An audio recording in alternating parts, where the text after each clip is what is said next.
fi fadilatil masajidi. Al-babu hadi asyara, dan adapun bab yang ke-11 fi fadilatil masajidi, yakni fi bayani fadilatil masajid.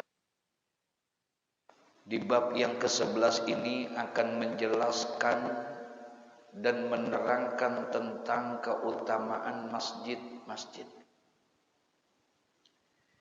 Masjid adalah merupakan baitun min buyutillah, rumah di antara rumah-rumah Allah. Yang lain Rasulullah bersabda, inna buyutallahi fil ardi al masajid.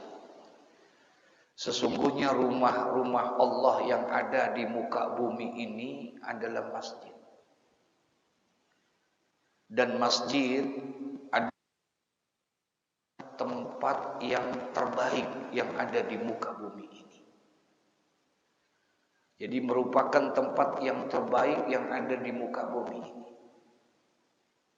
Sebagaimana diterangkan dalam hadis, ketika ada salah seorang sahabat bertanya kepada Rasulullah, "Ya Rasulullah, wahai Rasulullah, tempat apa terbaik yang ada di muka bumi ini?" Kemudian Rasulullah menjawab, "Khairul biqa masajiduha." Baiknya tempat adalah masjid. Bagaimanapun kondisinya itu masjid, itu adalah tempat yang terbaik. Walaupun tidak semegah mal-mal yang ada di tempat-tempat yang lain. Walaupun dari sisi fisik bangunannya mungkin tidak seindah hotel, tapi ternyata masjid adalah merupakan tempat yang paling terbaik. Karena di dalamnya Allah Subhanahu wa taala menebarkan rahmat-rahmat Allah.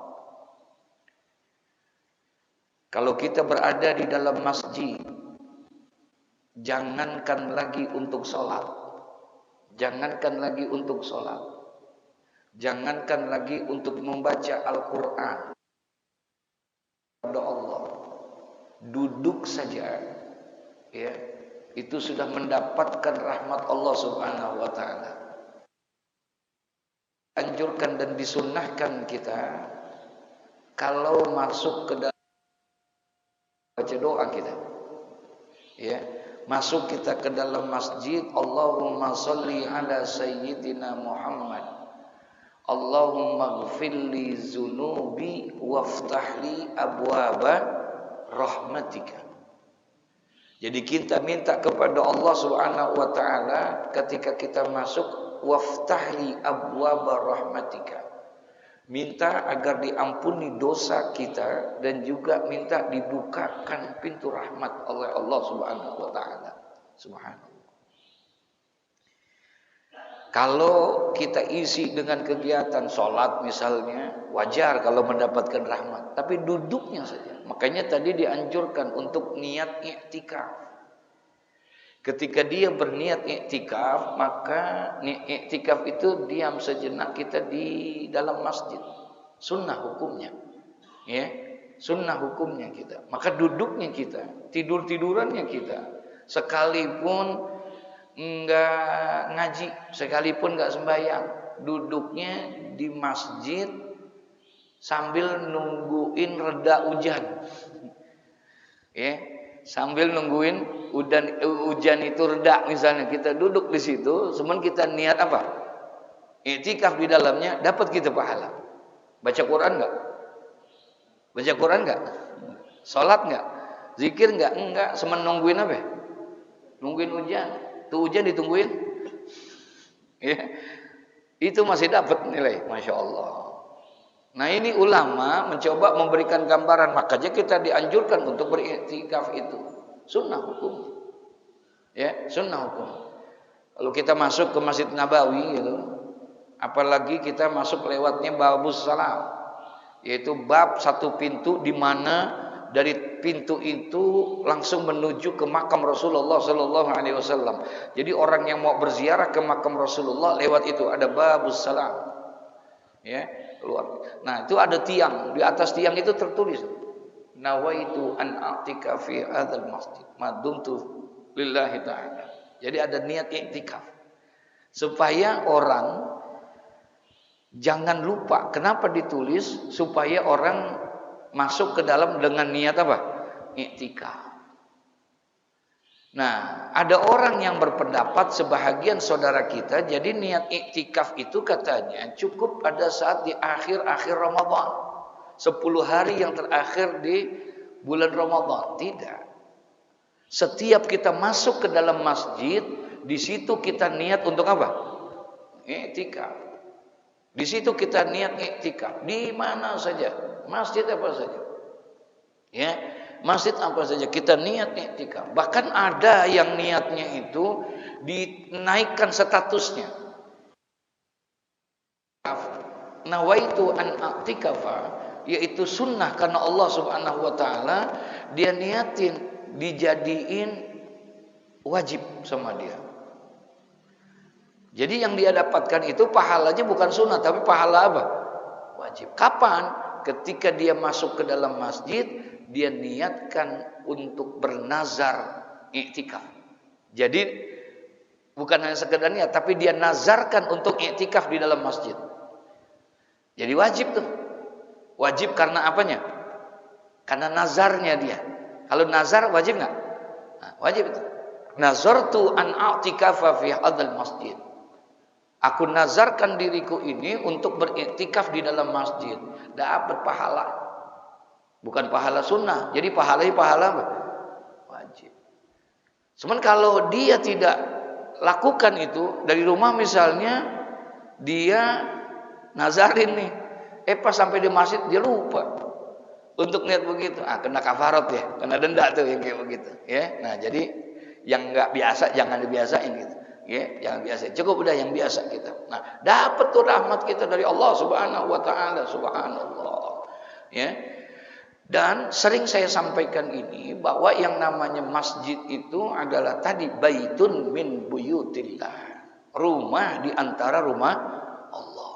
Jadi rumah-rumah Allah yang ada di muka bumi ini adalah masjid-masjid yang bertebaran di muka bumi. Subhanallah.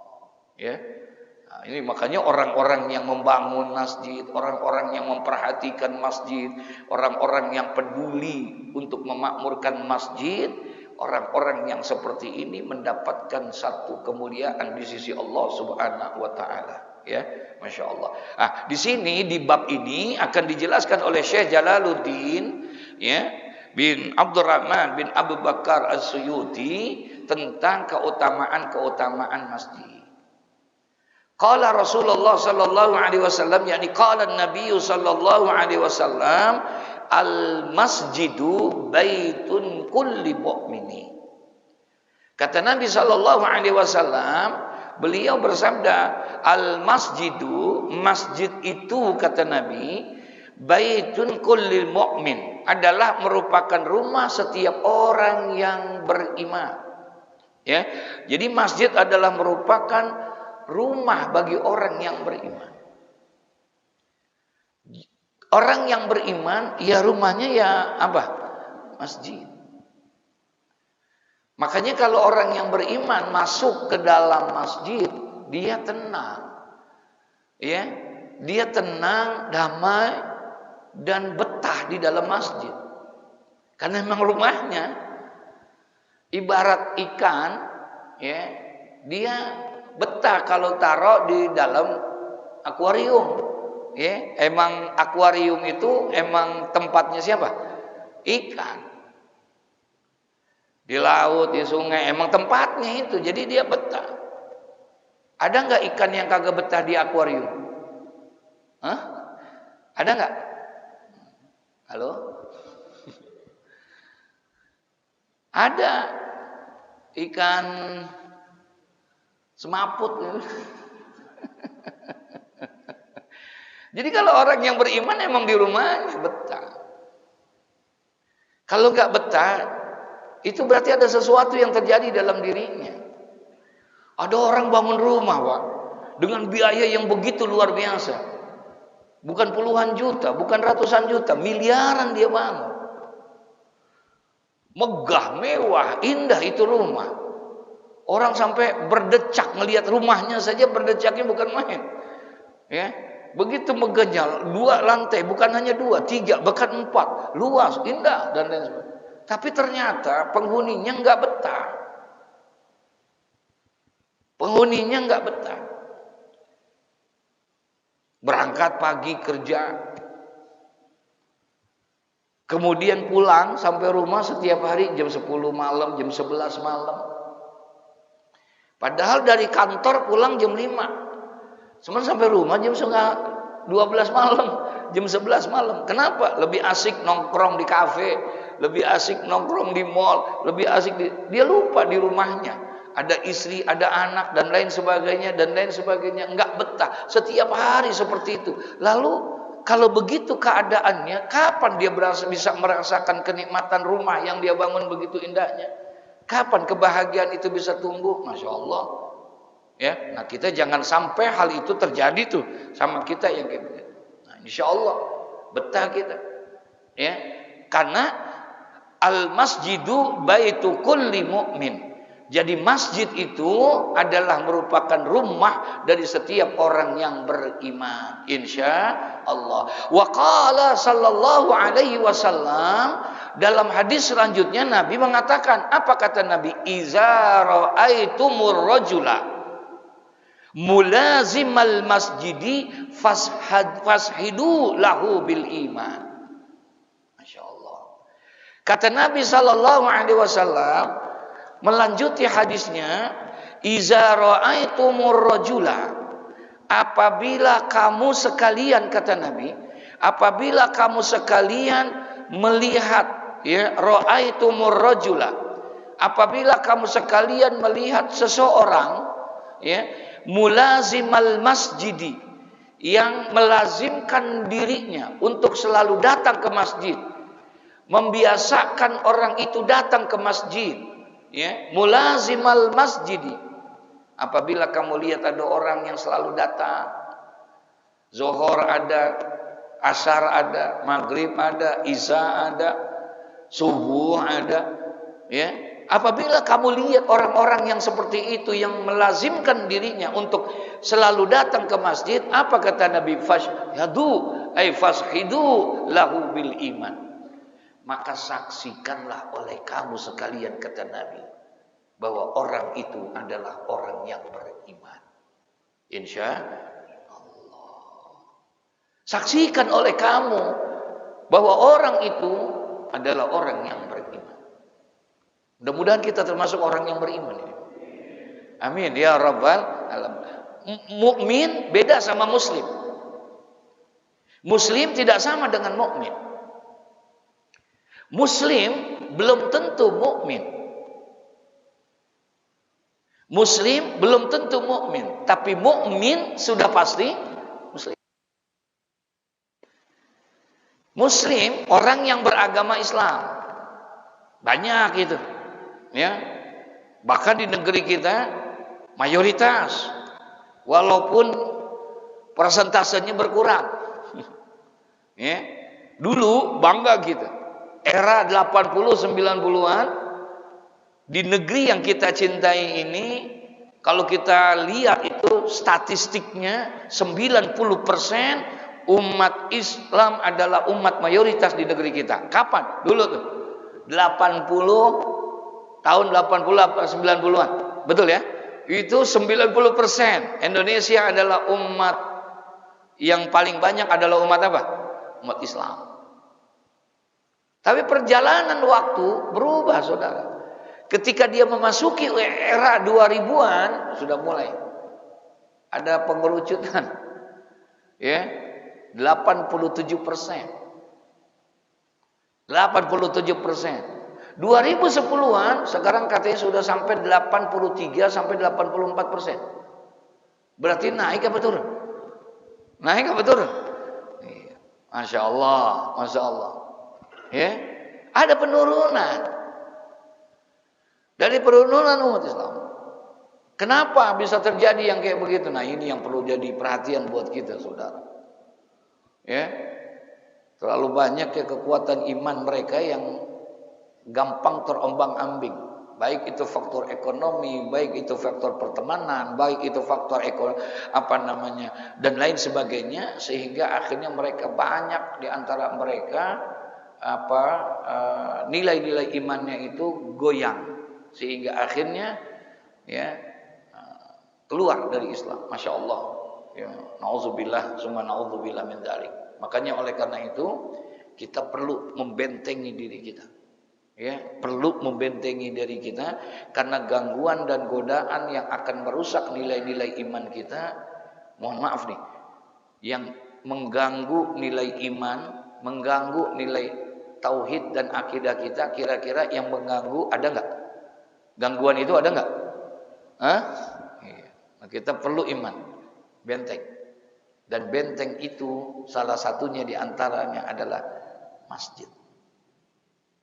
Al-husunu lil mu'minina minas syaitan salasun. Dikatakan oleh Al-Imam Al-Hafiz Syihabuddin Ahmad Ibnu Hajar Al-Asqalani, al-husunu lil mu'minina minas syaitan salasun, benteng bagi orang-orang yang beriman, benteng bagi orang yang beriman dari segala macam bentuk gangguan-gangguan yang ingin merusak nilai-nilai iman. Ada 3 bentengnya. Benteng ini, mohon maaf, satu bangunan yang tinggi, yang besar, yang kokoh, yang kuat, dengan pintu yang besar. Untuk apa benteng ini? Untuk menyelamatkan orang yang apabila dia masuk ke dalam benteng itu, insya Allah dia akan selamat daripada serangan-serangan musuh. Karena terkunci, ada yang jagain, ada yang mengawal dan lain sebagainya. Kalau dia masuk ke dalam benteng itu aman. Nah, katanya benteng bagi orang yang beriman itu 3.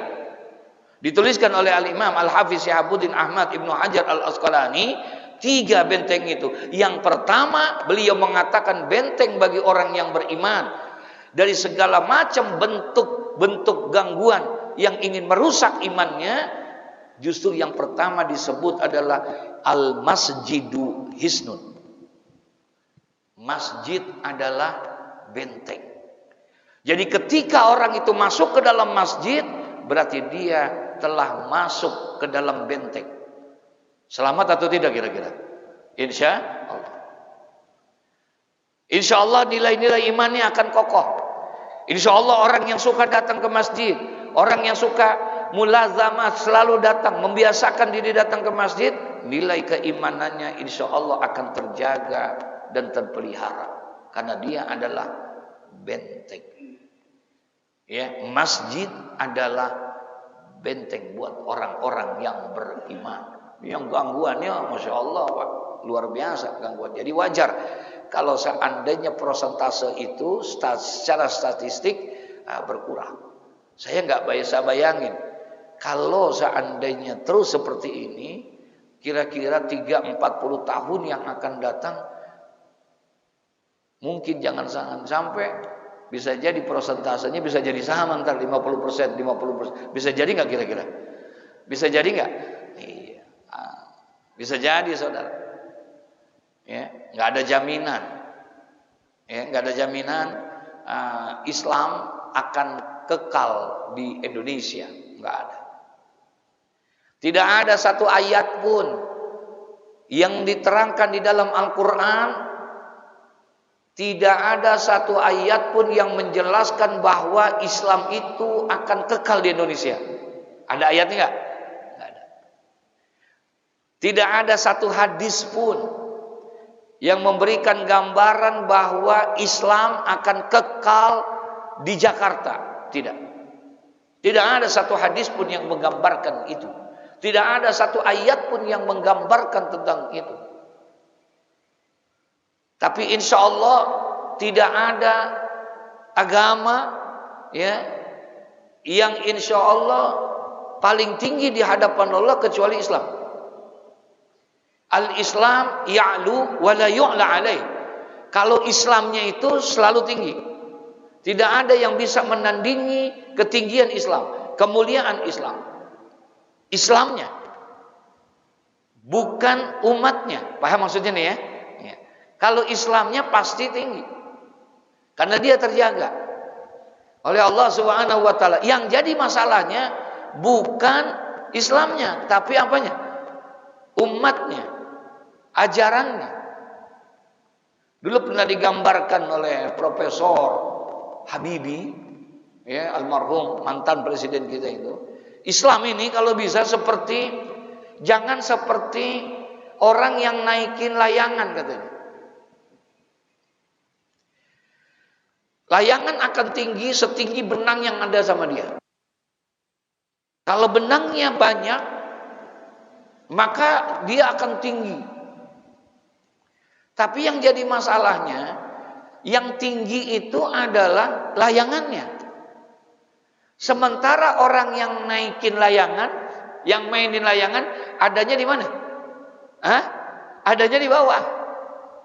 Kata Profesor Habibie, jangan seperti itu katanya.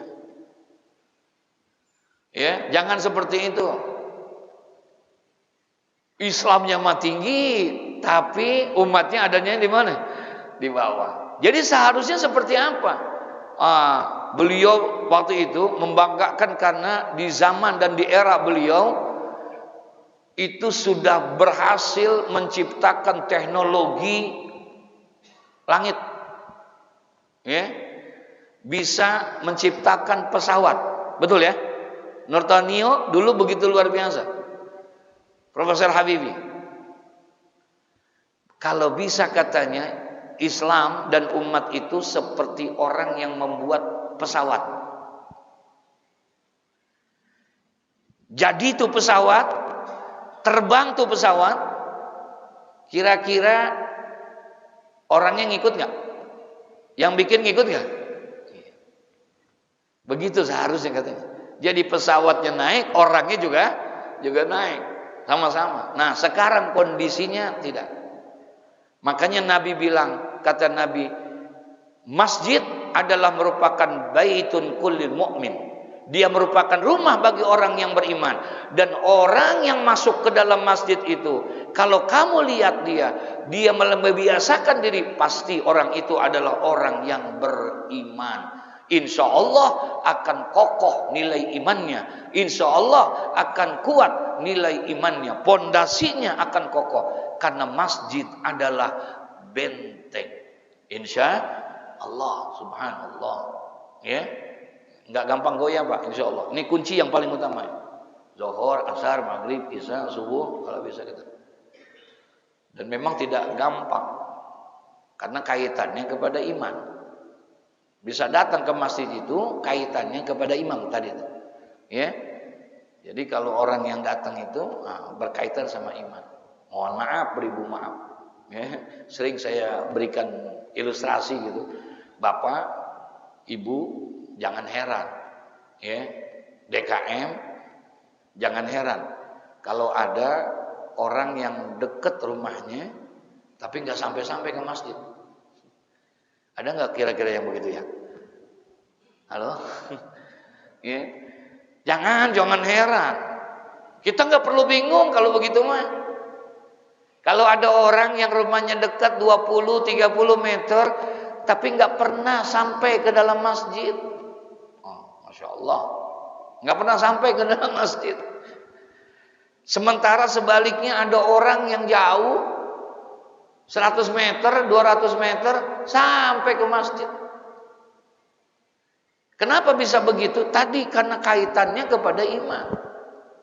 Semakin tinggi nilai keimanannya, maka insya Allah semakin kokoh.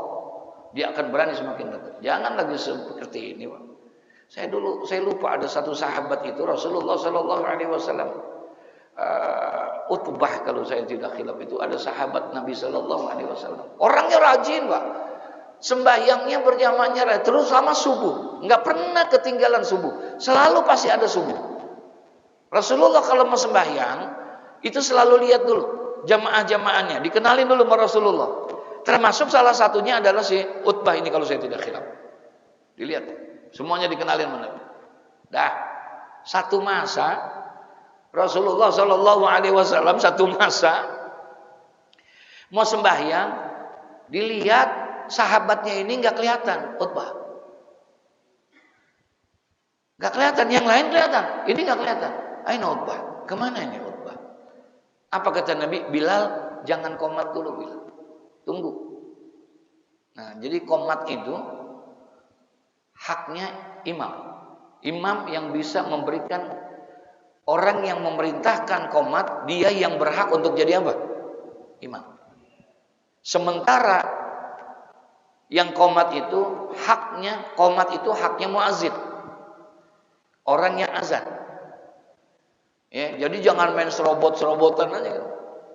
Yang azan siapa? Yang qomat siapa? Nanti yang azan punya hak tuh dia. Kalau seandainya yang qomat itu ternyata sembarangan, ya, dia boleh berhak tuh, boleh tuh. Pak, jangan qomat dulu, itu hak saya, Pak. Boleh.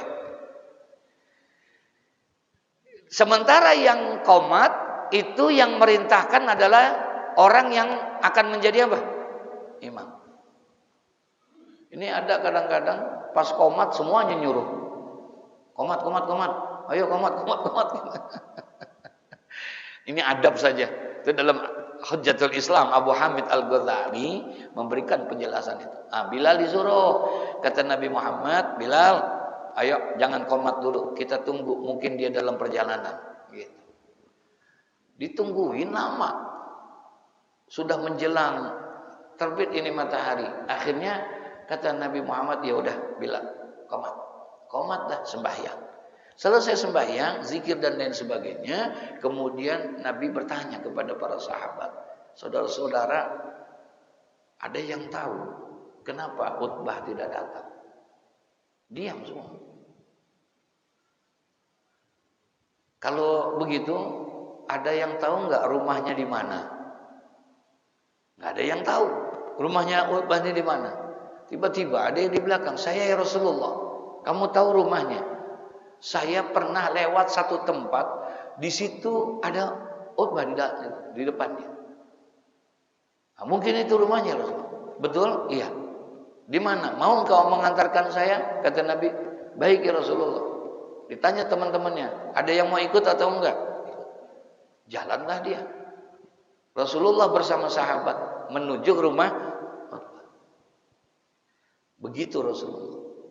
Ya, ada jamaahnya yang aktif, kemudian dia tidak datang sholat berjamaah, didatengin, ditengokin. Kenapa nggak sembahyang? Kenapa nggak ini? Ya. Pengurus di sini begitu nggak? Ya, ada yang ini didatengin malah, didatengin sama Nabi. Allahu Akbar. Ini akhlaknya Rasulullah. Ya, nggak merasa bahwa dirinya orang besar ini itu enggak. Tapi didatengin. Jalanlah itu. Taruhlah dari kayak kita jam 6 begini selesai, jam 6 berangkat. Sampai di sana itu perjalanannya sampai di sana diceritakan itu pada saat waktu afdolnya sholat duha. Sholat duha afdolnya itu jam 8, jam setengah 9 itu paling afdol. Nah, di antara itu setengah 9, jam 9 itu waktu afdol. Berarti perjalanannya dari masjid ke rumahnya kurang lebih 1,5 jam. Ada jamaah sini yang 1,5 jam ke sini. Hah? Itu Nabi semua jatuh 1,5 jam sampai di sana. Masya Allah. Ternyata benar Pak. Di situ ada satu rumah, satu-satunya rumah, tidak ada yang lain. Diparanin. Kemudian Nabi ketok pintu mengucapkan salam. Assalamualaikum warahmatullahi. Ya, di tengah gurun, satu-satunya rumah di tempat itu, kemudian dibuka. Ternyata yang membuka seorang perempuan. Ya, seorang perempuan. Rasulullah tanya, apakah benar ini rumahnya Utbah? Betul ya Rasulullah. Mohon maaf, kami datang ke sini ingin menjenguk Utbah. Biasanya dia sembahyang berjamaah, tapi hari ini tidak. Saya khawatir ada apa, makanya kami datang. Menangis ini perempuan. Apa kata dia? Ya Rasulullah, mohon maaf, tadi jam 3 udah bangun, udah siap-siap pengen berangkat ke masjid sebagaimana biasanya. Lalu terjatuh sakit, kemudian meninggal ya Rasulullah. Jadi tidak datangnya ke masjid bukan karena sakit, Pak, tapi karena apa? Meninggal. Nggak masjid, nggak datang ke masjid. Jadi karena memang meninggal, bukan karena pilek. Ini kita pilek dikit, kagak ke masjid gitu. Jadi karena dia meninggal, dia nggak datang ke masjid. Allahu Akbar. Benarkah kata Rasulullah? Iya. Kemudian Rasulullah masuk ke dalam. Boleh aku lihat jenazahnya dan kami urus ini jenazahnya. Gitu. Karena di situ sendirian, nggak ada orang, isinya juga bingung. Akhirnya Rasulullah datang, kemudian yaitu diurus sama Nabi. Masya Allah. Ketika Nabi lihat, senyum Nabi, ngelihat jenazahnya ini sahabat. Kemudian kata Rasulullah, sudah sabarlah engkau. Ya, dengan musibah ini beruntunglah karena dia sudah mendapatkan tempat yang terbaik di sisi Allah. Baik ya Rasulullah, tapi mohon izin ya Rasulullah, saya bingung. Ya, saya bingung kenapa? Karena Utbah ini ketika habis jatuh sebelum meninggal, kok dia berteriak-teriak dengan ucapan kalau bahasa kita, aku menyesal. Aku menyesal, aku menyesal. 3 kali dia mengucapkan itu. Aku menyesal, aku menyesal, aku menyesal. Kemudian dia mengucapkan 2 kalimat syahadat dan meninggal. Yang ingin aku tanyakan, kenapa dia mengucapkan itu ya Rasulullah? Aku menyesal, aku menyesal, aku menyesal. Berapa kali? Rasulullah kemudian diam dan tersenyum. Ya, setelah mendapatkan informasi dari malaikat Jibril tentang kejadian itu, kemudian Rasulullah bilang, kamu nggak usah khawatir, kamu nggak usah takut. Kenapa dia mengucapkan itu 3 kali? Yang pertama, karena Allah Subhanahu wa taala telah memperlihatkan kepada dia tentang keutamaan-keutamaan, tentang ganjaran dan pahala buat dia. Makanya dia menyesal. Yang pertama, Allah berikan gambaran kepada dia tentang pahala, ganjaran, betapa besarnya orang yang berjalan dari rumah menuju masjid, kemudian kembali ke rumahnya. Nah, dia berjalan, tadi Rasulullah ke rumahnya kurang lebih berapa jam? 1 jam, 1 jam setengah. Dia datang ke rumahnya. Kata Utbah, saya menyesal. Kalau tahu pahala berjalan kaki, ya berjalan dari rumahnya menuju ke masjid itu pahalanya begitu besar, maka aku akan minta kepada Allah kalau bisa rumahku lebih jauh lagi katanya. Jadi semakin jauh pahalanya semakin apa? Masya Allah. 1 jam setengah. Ya, aku nyesal katanya. Kalau aku tahu pahalanya begitu besar, aku mau rumah. Kalau kita baca kitab Riyadhus Shalihin, di situ dijelasin, Pak. Ada seorang sahabat yang pengen pindah rumahnya lebih dekat ke masjid, dilarang sama Nabi. Jangan. Udah cukup kamu di sana. Karena perjalanan dari rumah ke ini mempunyai ganjaran pahala yang begitu besar. Gitu. Ya, itu yang pertama. Yang kedua, nyesel dia. Apa nyeselnya? Dia nyesel karena pernah satu hari Allah kasih gambaran sama dia pahala yang begitu besar. Jadi waktu lagi dia berangkat ke masjid untuk sholat, Utbah ini di tengah perjalanan di musim yang dingin, ya, dia lihat ada orang tua yang jalan sedang kedinginan. Kemudian Utbah ini memakai baju double. Kemudian baju yang di luarnya itu dikasihkan kepada orang itu supaya orang itu tidak apa? Tidak kedinginan. Dikasih, digambarkan itu pahalanya besarnya. Makanya dia bilang, nyesel saya. Kalau tahu yang seperti itu pahalanya besar, aku akan berikan yang terbaik bajunya untuk dia, yang lebih hangat lagi. Kalau perlu aku buka bajuku untuk dia supaya jangan begini. Begitu katanya. Ya. Yang ketiga, dia menyesal. Kenapa dia menyesal itu? Karena pernah satu hari ketika dia sedang duduk di depan rumahnya dengan satu cangkir teh dengan sepotong roti. Ketika dia lagi mau ngopi begitu, lagi mau ngeteh begitu, tiba-tiba ada orang datang. Ya, pengemis. Assalamualaikum. Waalaikumsalam. Tuan, apakah ada rezeki saya di tempat ini? Bolehkah saya meminta maaf? Masya Allah. Akhirnya dipanggil sama Utbah, suruh duduk. Mohon maaf, katanya. Ini saya hanya punya satu teh, secangkir teh dan sepotong apa? Roti. Gak ada lagi. Ya, bagaimana kalau seandainya kita bagi dua? Paham gak maksudnya? Ya, saya setengah, engkau setengah. Kita minum bareng-bareng, kita ngeteh bareng. Oh iya baik. Nah, digambarin tuh pahalanya. Nyesel dia. Kalau tahu pahalanya begitu besar, bukan setengah yang aku kasih, tapi apa?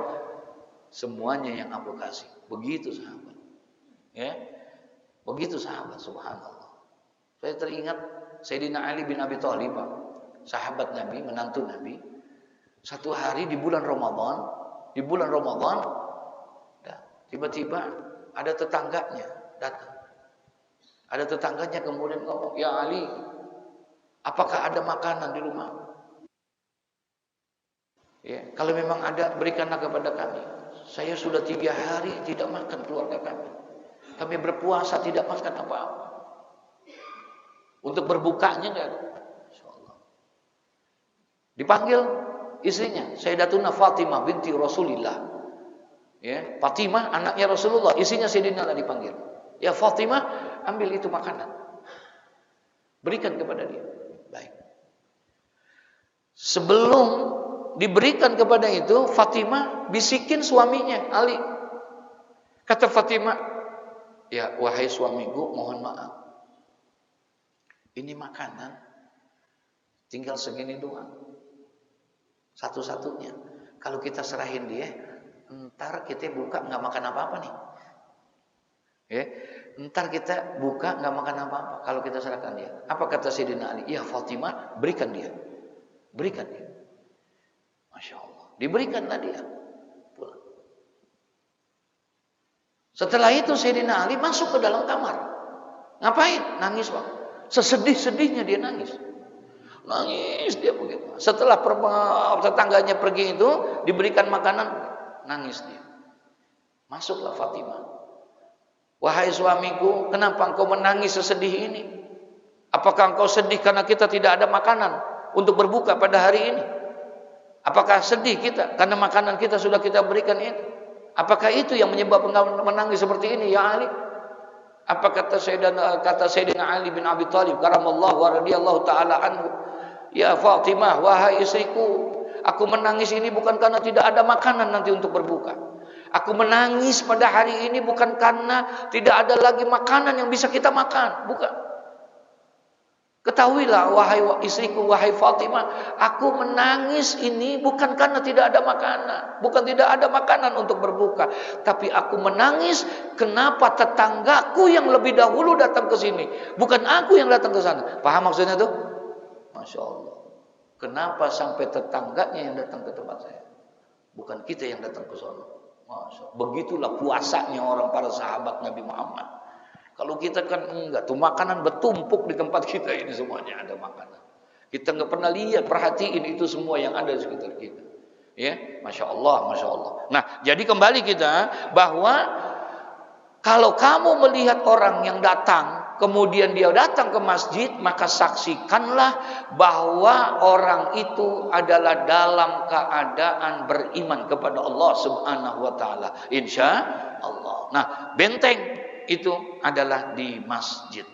Ya, nah, mudah-mudahan Allah memberikan taufik hidayah kepada kita, diberikan ini kekuatan kita untuk bisa datang ke masjid. Makanya selepas Ramadan ini mudah-mudahan ibadah kita jadi meningkat nih. Amin ya rabbal alamin. Maka ulama bilang kalau kita beribadah di bulan Ramadan jangan karena Ramadannya. Ya, jangan karena Ramadannya. Kenapa? Karena Ramadan bakalan pergi. Ramadan akan pergi meninggalkan kita. Ini udah sunatullah, nggak ada yang bisa mencegah berhentinya Ramadan. Nggak ada yang bisa mencegah perginya Ramadan. Tidak ada satu makhluk pun, sehebat apapun, sekuat apapun, dia bisa merubah itu semua, tapi tidak bisa merubah yang lain. Itu sudah sunatullah. Nah, Ramadan pergi, jangan engkau beribadah, melakukan kegiatan itu karena Ramadan. Karena Ramadan baca Quran, karena Ramadan sembahyang berjamaah. Yang tadinya nggak pernah berjamaah, datang Ramadan jadi apa? Jadi berjamaah. Nggak pernah baca Quran, yang subuhnya nggak pernah datang, dengan Ramadan datang. Kalau dia ibadahnya karena Ramadan, Ramadan pergi, kira-kira jamaah lagi apakah gitu yang begitu? Ya, enggak. Makanya oleh karena itu ibadahlah karena Allah akan selalu ada bersamamu katanya. Kapanpun dan dimanapun dia, insya Allah. Mudah-mudahan Allah memberikan taufik hidayah di awal pertemuan kita ini. Ya, Allah berikan semangat kita untuk menjaga nilai-nilai iman kita, dan salah satu benteng untuk menjaga nilai keimanan kita adalah masjid. Langkah kita ke masjid adalah merupakan satu langkah yang tidak sia-sia demi Allah, sebagaimana yang terjadi sama sahabat. Semakin lama perjalanannya itu, semakin jauh dia datang ke masjid, maka insya Allah Allah akan memberikan ganjaran yang luar biasa. Amin ya rabbal alamin.